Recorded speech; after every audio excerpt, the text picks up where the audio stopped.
Good afternoon, everyone. It's my pleasure to introduce Dr. Mara Carlin, performing the duties of the Deputy Undersecretary of Defense for Policy, who will provide some brief remarks about the Aukus optimal pathway announced by President Biden yesterday. This is a trilateral commitments-based phase plan for Australia to acquire conventionally armed nuclear-powered submarines. Please note Dr. Carlin will have time for a few questions afterwards and then must depart. I'd ask that you please limit your questions to Aukus, given that's her focus here today. And then after a brief pause, I'll stick around to provide some non-Aukus updates and answer questions as well. So thank you for your assistance on this. Dr. Carlin, over to you, ma'am. All right, thanks so much. Good afternoon. It's great to see you all. Yesterday, you heard from President Biden, Prime Minister Albanese, and Prime Minister Sunak on the agreement for Australia to acquire a conventionally armed nuclear-powered submarine capability through the Australia, United Kingdom, United States Enhanced Security Partnership, or Aukus. Yesterday concluded our 18-month thorough and expert-led consultation period to identify the optimal pathway for Australia to acquire this capability while setting the highest nuclear non-proliferation standard. This plan will deliver on that commitment and lift all three nations' submarine industrial bases and undersea capabilities, enhancing deterrence and promoting stability in the Indo-Pacific. For the last 7 decades, our three countries have stood shoulder to shoulder, along with our allies and partners, to help sustain peace and stability in the Indo-Pacific. The optimal pathway will sustain that in the decisive decades ahead. As the National Security Strategy and National Defense Strategy describe, the United States must pursue a free, open, and secure world to protect our national interests and those of our allies and our partners. Aukus advances this goal by building our military capabilities and those of two of our very closest allies, enabling closer military planning and cooperation. It is a generational opportunity to enhance the national security of all three nations. As the President shared in his remarks yesterday, the optimal pathway will deliver deterrence across several phases. Under the first phase of the optimal pathway, the United States and the United Kingdom will immediately increase port visits of conventionally armed nuclear-powered submarines in Australia. And then, as early as 2027, will begin rotating through Australia under Submarine Rotational Force West. This deployment will ensure Australian personnel can continue familiarizing themselves with how these vessels operate, how they are properly maintained, and how we can continue safely operating together. The increased presence of U.S. submarines will buttress regional stability and support the safe development of Australian stewardship of its own sovereign, conventionally armed, nuclear-powered submarine enterprise. In the next phase, the United States intends to sell 3 Virginia-class submarines to Australia in the 2030s, with the potential to sell up to 2 more if needed. This will provide Australia with a conventionally armed, nuclear-powered submarine capability prior to their enduring sovereign capability coming online. You will see 3 allied and highly interoperable SSN fleets operating in the Indo-Pacific. The final phase will be our support for what we call SSN Aukus, a next-generation conventionally armed nuclear-powered submarine designed and constructed by Australia and the UK and incorporating cutting-edge U.S. technologies in the propulsion plant, combat control, and weapons systems. Australia's acquisition of SSNs will bolster the capabilities of one of our strongest allies by increasing the Royal Australian Navy's range, survivability, and striking power, thus strengthening deterrence in the Indo-Pacific. Every phase of the optimal pathway will set the highest nuclear non-proliferation standards. Moreover, AUKUS will diversify U.S. posture in the Indo-Pacific, offering new locations from which U.S. forces can operate. And AUKUS will strengthen U.S. and allied submarine industrial capacity, which is key to modernizing, innovating, and maintaining our military and economic competitive edge today and in the future. 3 highly capable, allied, and interoperable submarine forces will strengthen U.S. national security and buttress stability in the Indo-Pacific for decades to come. We are also working to modernize our information sharing and export control systems, which is necessary for the effective implementation of AUKUS. As the National Defense Strategy outlines, the capacity to share information with key allies and partners is of critical importance to how the United States deters aggression and succeeds in contingencies. We will work closely with the U.S. government, including the Congress, of course, and the United Kingdom and Australia, to identify obstacles to information sharing and to develop innovative, rapid, and scalable solutions to deliver on the President's vision for this historic partnership. And with that, I'd be delighted to take your questions. Thank you very much, ma'am. All right, go out to the audience for questions. Yes, sir. Can I ask, sorry. Have you had any direct communications with other militaries airing concerns or issues about the Aukus deal, and if so, what have they been? And also, just on the selection of the Virginia-class submarines that you will eventually sell to Australia, what's the criteria for which submarines you select and how and when you deliver them? I want to make sure I understand the first part of your questions. When you've talked about communications with militaries, are you citing specific allies, partners? Anyone at all, from China to ASEAN countries, any other foreign military. Great. We have had a number of conversations with our allies and our partners in civilian channels and military channels, of course, throughout the consultative period, and then, of course, in the run-up to yesterday's announcement, and have heard a substantial amount of enthusiasm from them for this historic, game-changing partnership. Regarding engagements with the People's Republic of China, the State Department did do that, and I would refer you to them for the substance of that dialogue. I would, of course, highlight what you've heard often from Secretary Austin, which is that open communication between our two countries is important for risk management and for understanding what one another is thinking. And then on your second question regarding Virginia, why we chose that, we looked at a wide number of options. It has been a robust and very busy 18 months of consultations and trying to look at wide variety of options. In terms of which submarine specifically will go, that will go to rotate for Submarine Rotational Forces West. That's really going to be figured out through our normal military processes of such efforts. Thank you. Ro. Okay, thank you very much for doing this. I have two questions about the Submarine Rotational Force West. Can you say the new rotational force will increase the total number of U.S. submarines operating in the Western Pacific compared to today? And then do you have another question? Oh, yeah. Then secondly, can you tell us, can you talk a little bit about the advantage of having a rotational presence of the U.S. submarine outside of the second island chain in terms of deterring Chinese aggression in the region? All right. On that first one, having three allies operating capable submarines around the Indo-Pacific is really critical for security and stability. And I think that really tracks nicely to your next question, which, look, to be very clear, Aukus is not about any one country. It is about the need for security, stability, and prosperity in the Indo-Pacific. And our three countries, of course, have a robust history of collaborating together. This is going to take us to another level of interoperability. I would highlight the significance of sharing this information with Australia. As you all probably know, the last time we did so, it was 1958. So it's really a sign of just how close this relationship is. For that to really occur in a responsible way, it's important that Australia develop stewardship practices. And that's why we have developed this multi-phased mutual commitments approach. Thank you. Let's go to Will. Thank you. Just regarding the Virginia-class submarines that Australia will purchase in the 2030s, has a specific model been selected, or is that something that's a little bit down the road? And will it basically be what's on the production line for the U.S. is purchasing at that point? Will they be equipped with the VPM to increase missile capacity, or is it something tailored to Australia specifically? So first of all, it's worth noting that Australia will get these subs in just about a decade. That is, frankly, faster than I suspect a lot of folks might have expected when this whole effort was announced just 18 months ago.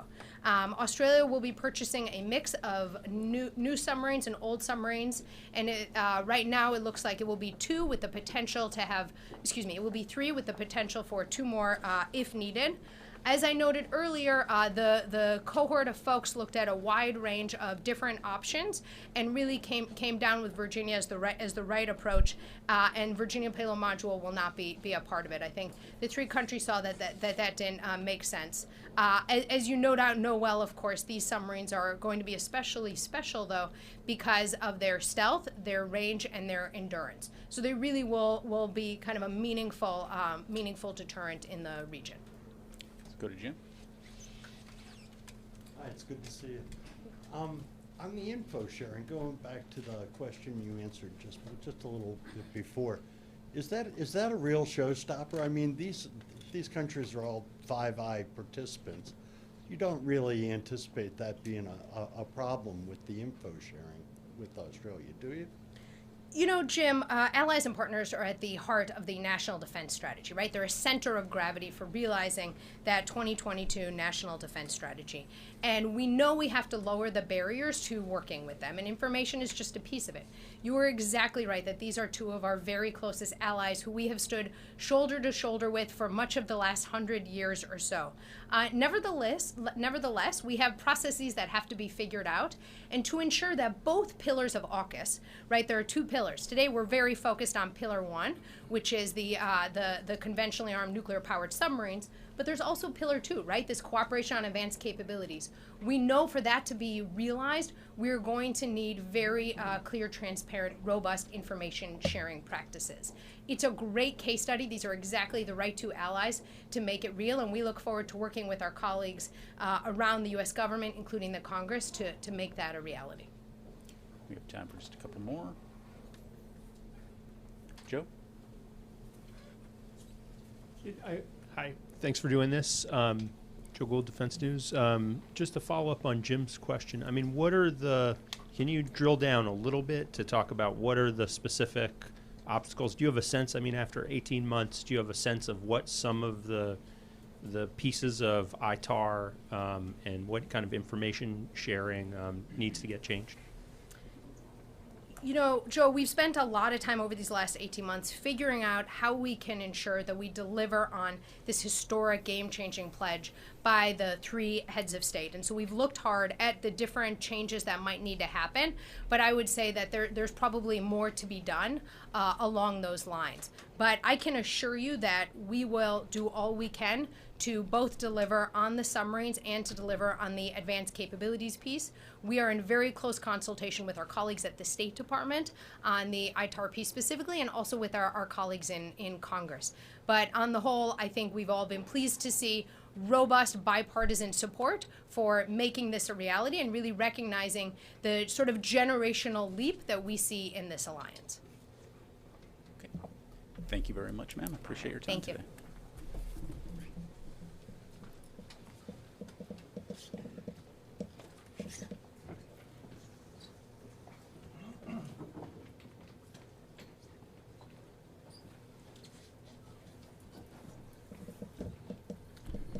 Thank you all very much. Just a few things at the top, and then I'll get right to your questions. So first of all, I would like to highlight U.S. European Command's statement released earlier today confirming that two Russian Su-27 aircraft conducted unsafe and unprofessional intercept with a U.S. Air Force intelligence, surveillance, and reconnaissance unmanned MQ-9 aircraft that was operating within international airspace over the Black Sea today.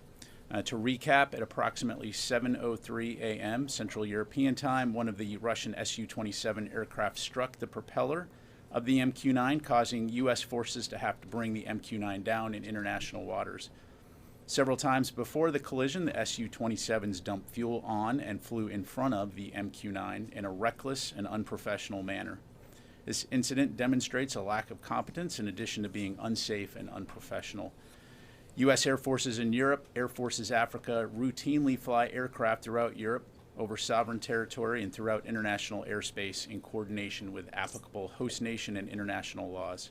In order to bolster collective European defense and security, these missions support allied, partner, and U.S. national objectives. As the U.S. Air Forces in Europe, Air Forces Africa commander emphasized in European Command statement, quote, U.S. and allied aircraft will continue to operate in international airspace, and we call on the Russians to conduct themselves professionally and safely. In separate news, Secretary Austin concluded a successful visit to the Middle East region last week, where he met with leaders in Jordan, Iraq, Egypt, and Israel. The week-long trip served to deepen defense partnerships and enable the exchange of views on shared regional and global security challenges. Specific topics of discussion included ongoing coalition-led defeat ISIS operations in Iraq and Syria, the concerning range of threats posed by Iran, including its destabilizing regional activities and provision of unmanned aerial systems to Russia for use in their unprovoked war against Ukraine, and implementing commitments made by Israeli and Palestinian senior officials in Aqaba, Jordan, and the importance of de-escalating violence and restoring calm in the West Bank. The Secretary also had the opportunity to talk to a number of U.S. service members currently serving in the U.S. Central Command area of responsibility and thank them and their families for their commitment to mission service and safeguarding our nation. And finally, Secretary Austin and Chairman of the Joint Chiefs of Staff, General Milley, will host the 10th meeting of the Ukraine Defense Contact Group tomorrow.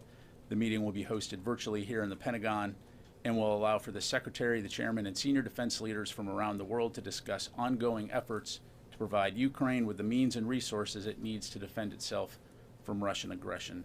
Additional information on tomorrow's meeting will be forthcoming. And with that, I will take your questions. We'll start with the Reuters. Phil. Has the Secretary or anyone else in the U.S. military reached out to his Russian counterpart or anyone else's counterparts from Russia? And regarding the MQ-9, what can you detail a little bit more what its mission was and where it was being piloted from? Thanks. Yeah, sure. So in terms of Secretary Austin talking to his counterpart, not at this time. To my knowledge, DoD officials have not spoken specifically to Russian authorities on this particular incident. I do know that the State Department is raising our concerns about the incident directly with the Russian government, so I'd refer you to them for details on that. In terms of the mission of the MQ-9, as I mentioned, it's an ISR platform. These aircraft have been flying over the Black Sea region for some time, to include before the current conflict started. It is an important and busy international waterway, and so it is not an uncommon mission for us to be flying in international airspace. So what kind of precautions are you taking going forward? Are you going to have armed company aircraft, and was this aircraft armed? So I'm not going to get into the specific profile of this particular aircraft. As you know, the MQ-9 does have the ability to be armed. It was, again, conducting an ISR mission in international airspace, something that we've been doing for some time. In terms of the types of techniques, and procedures that we take to protect our aircraft, I'm not going to get into the specifics. I think the key point here is that while intercepts in and of themselves are not that uncommon, the fact that this type of behavior from these Russian pilots, that is uncommon and unfortunate and unsafe. And so, again, would echo General Hecker's call on the Russians to continue to fly safely. Thank you. Liz? Thank you. Was this collision itself an accident on Russia's behalf, and is the U.S. responding as such? We are continuing to assess exactly what happened, but I think based on the actions of the Russian pilots, it's clear that it was unsafe, unprofessional, and I think the actions speak for themselves. What we saw, again, were fighter aircraft dumping fuel in front of this UAV and then getting so close to the aircraft that it actually damaged the propeller on the MQ-9. We assess that it likely caused some damage to the Russian aircraft as well. To our knowledge, we know that the Russian aircraft did land. I'm not going to go into where they landed. But again, it's just demonstrative of very unprofessional, unsafe airmanship on the part of these pilots. Thank you. One more question, sorry. Will the U.S. try to recover this drone? So I don't have anything right now to provide in terms of recovery operations. If we have any updates to provide, we'll be sure to do that. Thanks. David. Is there video of the incident? Are you going to release the video? Where in the Black Sea did it happen? How close to Russian airspace? And did you say that this particular Reaper was unarmed? Again, I didn't say whether it was or was not. I'm not going to get into the particular mission profile of this aircraft. It was conducting an ISR mission. In terms of the specifics, David, I'm not going to, at this point, be able to get more specific other than the Black Sea region in international airspace, well clear of any type of, it was international airspace. And then, I'm sorry, the other part of your question? The video. Yes, so we are going through the declassification process now, and we'll keep you updated on that front. in terms of imagery associated with this incident. Travis. I'm laser focused on your question. That is just a very quick one. You haven't said Reaper, but he said Reaper. Is it accurate to say it's MQ-9 Reaper? I'm just going to stick with MQ-9. Yep, thanks. Joe. Hi, thanks so much, Pat. An MQ-9 potentially contains some sensitive technology. Is the U.S. military undertaking any effort to recover the MQ-9? Is it in the waters of the Black Sea? Has Russia recovered it? Is there a U.S. naval asset in the region that could undertake that recovery? Thanks. Yeah. So again, I'm not going to get into the specifics of what's on this particular aircraft, other than again, it's an ISR platform. Because of the damage, we were in a position to have to essentially crash it into the Black Sea. To my knowledge, at this point in time, the Russians have not recovered that aircraft. But again, in terms of our recovery efforts, don't have any updates to provide right now. I'd refer you to Navier in terms of what assets they may have in that region. Thank you. Janie? Thank you, General. Regarding the North Korea's submarine launch strategic cruise missiles recently, North Korea has announced that it is possible to mount a nuclear warhead on a strategic cruise missiles. What is the readiness of the United States against the escalated provocations such as the nuclear provocation by the North Korea? Let me just make sure I understand. What's the readiness of the U.S. to respond to a nuclear provocation by North Korea? Well, I think we've been very clear that were North Korea to employ a nuclear weapon, it would be the end of the North Korean regime. But again, our focus continues to be on working very closely with our allies and our partners in the region to deter aggression, to preserve security and stability in the region, and that will continue to be our focus. You go to Carla. Just a real quick clarification. What did the fighter jet, what did he strike the MQ-9 with? Was it the wing? Was it the tail? I can't tell you specifically what portion of the aircraft, but it's the fact that it essentially ran into the MQ-9. Okay, thank you. And then just separately on Ukraine, there's reports out there from the battlefield that the Ukrainians are running out of munitions. They're having shortages. Is that a concern for the Pentagon, and what's the Pentagon doing to alleviate that problem? Yeah, so as we've been doing since the beginning of this campaign, we're continuing to do everything that we can to ensure that we're meeting Ukraine's needs, whether it's ammunition, whether it's air defense, armor. You've heard us talk extensively about that. Tomorrow's discussion, of course, will be another opportunity to bring the international community together to focus on Ukraine's most urgent needs, to include ammunition. And so, again, that will continue to be our focus. And you've heard Secretary Austin and others say that we're committed to making sure that they have what they need to be successful. Is there an assessment on why they're running out of ammunition? I'm sorry. Thanks. Is there an assessment that the Pentagon has on why they're running out of ammunition? Is it because they're just expending it too fast? Is it not making it to the battlefield in time?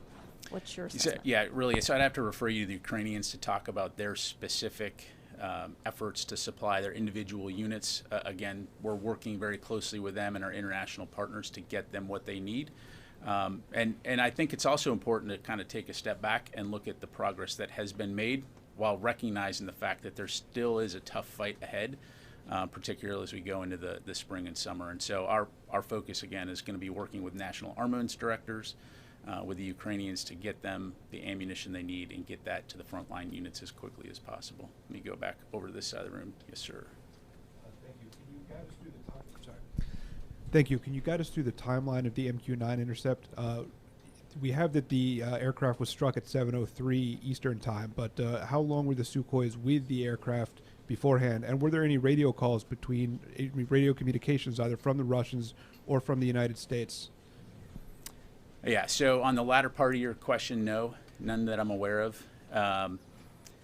And I would ask that you go back and confirm this with UCOM, but based on the information I have here, it seems like approximately 30 to 40 minutes, they were flying in the vicinity of this MQ-9. And then at 7:03 is when the 7:03 a.m. Central European time is when they collided, causing it to crash. So, Qasim.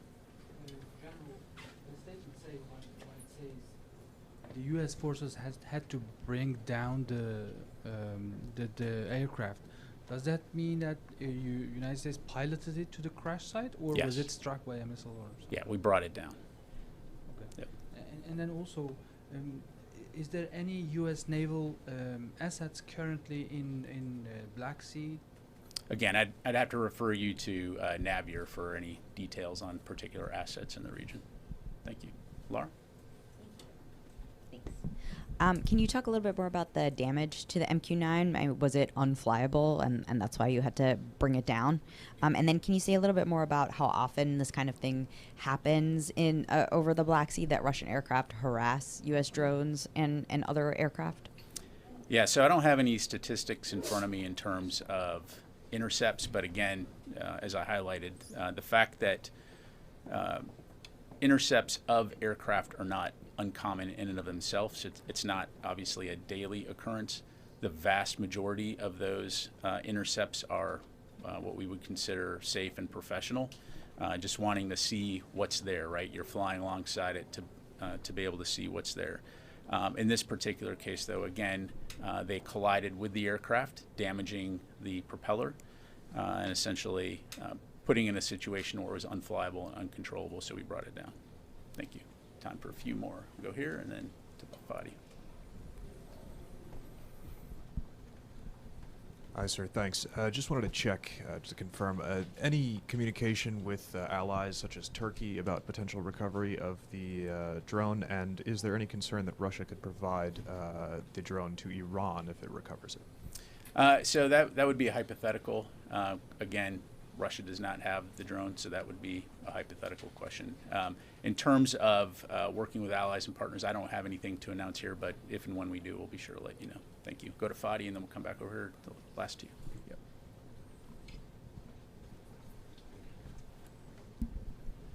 Thank you, General. So I know you don't want to share lots of information, special intelligence information, but are you able to say whether the MQ-9 was flying near Ukraine or near the Crimea Peninsula? And then I believe you said, if I heard right, that the Russians did not recover the drone. However, have you seen any effort by the Russian Navy to try to recover the drone? Thank you. Yeah, so on your latter question there, Fadi, I'm not going to get into that. In terms of where it was flying, it was well clear of any territory in Ukraine. It was over international airspace, over international water. So, thank you. Nancy. Thank you. During Secretary Austin's visit to Egypt, he held meetings with officials even though all press were banned from covering it. Past defense chiefs, when they've been in a similar situation, have refused to proceed. Given that the Biden administration has said that one of its key pillars in terms of foreign policy is that when presented with a choice between autocrats and democracies, that it stands with democracies, can you help us understand why the Secretary decided to proceed with those trips given the ban, and should we expect that going forward? Thank you. Thank you. So our relationship with Egypt is obviously a very important strategic partnership. The Secretary did appreciate the opportunity to meet with his counterparts and talk about that. I will tell you, when it came to the press coverage of that portion, having looked further into it, the Egyptians lived up to what they had agreed upon.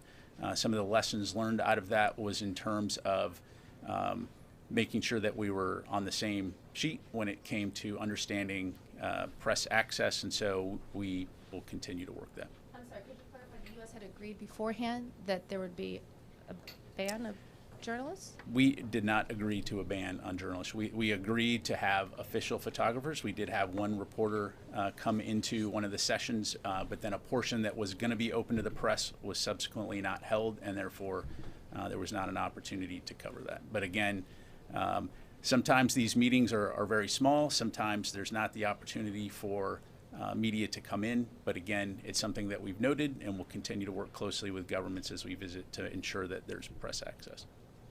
Thank you. Sir. Just regarding the budget, for the last few years, the services have pursued a divest to invest strategy, and Congress hasn't necessarily bought into that. This year, the Air Force is looking to retire more than 300 aircraft, double the amount last year. Again, Congress last year didn't give that full amount. Is there a sense that things have changed on the Hill, that there's a willingness to approve greater divestment? Or is this now becoming kind of a cat and mouse game of shoot with a higher number knowing you're going to get less to try to get to where you want to be?